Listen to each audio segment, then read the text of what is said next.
शिया आपके जहन में है, शिया किसे कहते हैं? फॉलोवर को। शिया फिरका नहीं है।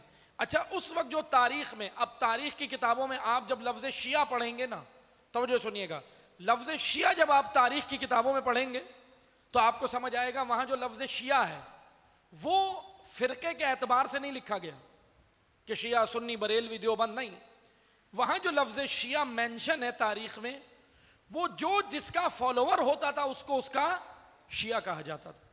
मसलन मिसाल के तौर पे जो खलीफा सोम हज़रत उस्मान के जो फॉलोवर थे, जो उनके पीछे चलने वाले थे, उनको तारीख ने कहा है शियाने उस्मान। जो अमीर शाम के पीछे चलते थे, उसके फॉलोवर थे, उनको तारीख ने कहा है शियाने अमीर शाम।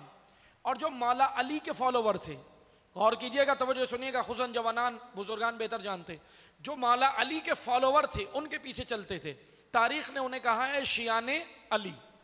तो तीन किस्म के, तीन कैटेगरीज हो गई शिया की जो तारीख ने बयान की है।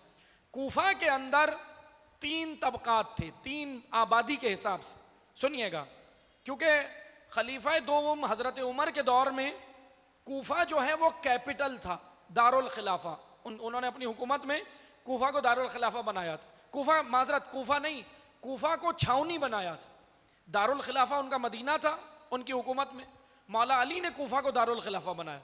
मगर खलीफा दोम के दौर में, दूसरे खलीफा के दौर में, तवज्जो सुने, ये तारीख है, कूफा को उन्होंने बनाया था छावनी, कैंट, छावनी कैंट, फौजी एरिया था। और करते क्या थे दूसरे खलीफा के दौर में, हजरत उमर के दौर में ये होता था कि जो भी जंगों के कैदी होते थे, हबशा की ज़मीन के, अफ्रीका, और दीगर जो जंगें ईरान की ज़मीन पे भी लड़ी गई, अफ्रीका हबशा की ज़मीन पे भी लड़ी गई, जितने जंगों के कैदी होते थे उनको अरेस्ट जब किया जाता था, गिरफ्तार किया जाता था, तो उनको कूफा में लाके रखा जाता था। ये एक तबका था कूफा में, और ये बड़ी तादाद में था।